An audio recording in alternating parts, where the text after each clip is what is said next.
இன்றைய முதல் வாசகம் இறைவாக்கினர் எரேமியா நூலிலிருந்து வாசகம் அதிகாரம் 17 வசனம் 5 முதல் 10 முடிய.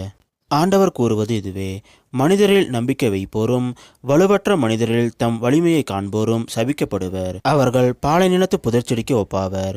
பருவ காலத்திலும் அவர்கள் பயனடையார். பாலை நிலத்தின் வறண்ட பகுதிகளிலும் யாரும் வாழா உவர் நிலத்திலுமே அவர்கள் குடியிருப்பர். ஆண்டவரில் நம்பிக்கை வைப்போர் பேறு பெற்றோர். ஆண்டவரே அவர்களது நம்பிக்கை. அவர்கள் நீர் அருகில் நடப்பட்ட மரத்துக்கு ஒப்பாவர். அது நீரோடையை நோக்கி வேர் விடுகின்றது. வெப்பமிகு நேரத்தில் அதற்கு அச்சமில்லை. அதன் இலைகள் பசுமையாயிருக்கும். வறட்சிமிகு ஆண்டிலும் அதற்கு கவலை இராது. அது எப்போதும் கனி கொடுக்கும். இதயமே அனைத்திலும் வஞ்சகம் மிக்கது. அதனை நலமாக்க முடியாது. அதனை யார்தான் புரிந்து கொள்வர்? ஆண்டவராகிய நானே இதய சிந்தனைகளை ஆய்பவர், உள் உணர்வுகளை சோதித்து அறிபவர், ஒவ்வொருவரின் வழிகளுக்கும் செயல்களின் விளைவுக்கும் ஏற்றவாறு நடத்துபவர். இது ஆண்டவர் வழங்கும் அருள்வாக்கு. இறைவா, உமக்கு நன்றி. இன்றைய நற்செய்தி புனித லூக்கா எழுதிய நற்செய்தியிலிருந்து வாசகம் அதிகாரம் 16 வசனம் 19 முதல் 31 முடிய. அக்காலத்தில் இயேசு பரிசேயரை நோக்கி கூறியது: செல்வர் ஒருவர் இருந்தார். அவர் விலை உயர்ந்த மெல்லிய செந்நிற ஆடை அணிந்து நாள்தோறும் விருந்துண்டு இன்புற்றிருந்தார். லாசர் என்னும் பெயர் கொண்ட ஏழை ஒருவரும் இருந்தார். அவர் உடல் முழுவதும் புண்ணாயிருந்தது.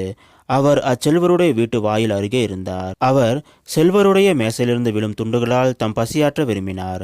நாய்கள் வந்து அவர் புண்களை நக்கும். அந்த ஏழை இறந்தார். வானதூதர் அவர்களை ஆபிரகாமின் மடியில் கொண்டு போய் சேர்த்தார்கள். செல்வரும் இறந்தார்.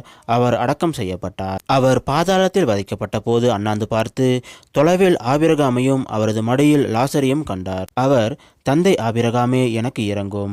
லாசர் தமது விரல் நுனியை தண்ணீரில் நனைத்து எனது நாவை குளிரச் செய்ய அவரை அனுப்பும். ஏனெனில் இந்த தீப்பிழம்பில் நான் மிகுந்த வேதனைப்படுகிறேன் என்று உரக்க கூறினார். அதற்கு ஆபிரகாம்: மகனே, நீ உன் வாழ்நாளில் நலன்களையே பெற்றாய். அதே வேளையில் லாசர் இன்னல்களையே அடைந்தார். அதை நினைத்துக்கொள்.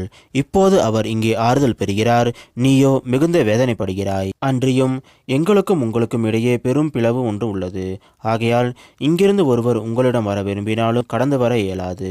அங்கிருந்து நீங்கள் எங்களிடம் கடந்து வரவும் இயலாது என்றார். அவர்: அப்படியானால் தந்தையே, அவரை என் தந்தை வீட்டுக்கு அனுப்புமாறு உம்மிடம் வேண்டுகிறேன். எனக்கு 5 சகோதரர்கள் உண்டு.